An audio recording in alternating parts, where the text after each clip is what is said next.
جی جی السلام علیکم. بسم اللہ الرحمن الرحیم. بھائی میں ایک عام آدمی ہوں, اربوں کروڑوں کے چیلنجز سے نمٹنے کی بات نہیں کر سکتا. روزمرہ جو چیزیں دیکھتے ہیں اور جو سنتے ہیں دوسروں سے, رائٹ فرام وزیر اعظم کے منہ سے کئی مرتبہ سن چکے ہیں.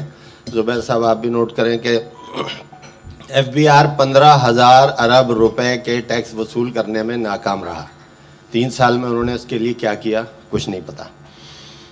ٹیکسیشن کا نظام ابھی سب نے ذکر کیا کہ انڈائریکٹلی ہر چیز, پیٹرول, پانی, بجلی, پین کے اوپر بھی ہم ٹیکس دے رہے ہوتے ہیں, تو وہ تو اس کو بالکل سیدھا سادہ بنائیں اور ڈائریکٹ بنائیں اور لوگوں کو جس کا جتنا ٹیکس بنتا ہے ان سے وصول کریں. آئی ایم ایف سے سب متفق ہیں جان چھڑائی جائے, لیکن اس کے لیے اقدامات حکومت ایسے کرے, سنجیدہ اقدامات جس کے نتیجے میں لوگ ان کا ساتھ دینا شروع کریں.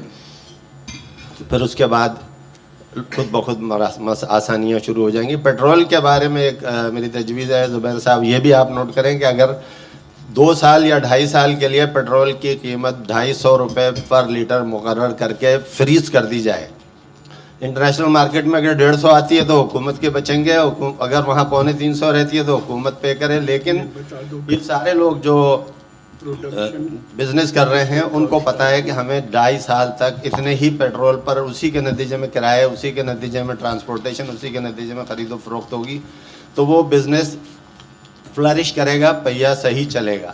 تو اس کی طرف توجہ دلانا ضروری ہے. ویسے تو اب تک بجٹ تقریر تیار ہو کے اسلام آباد پہنچ چکی ہوگی, تو وہ لوگ بھی شاید 1 آدھ دن میں اس کو پڑھ دیں گے. اس کے بعد جو کچھ ہونا ہے ہوگا.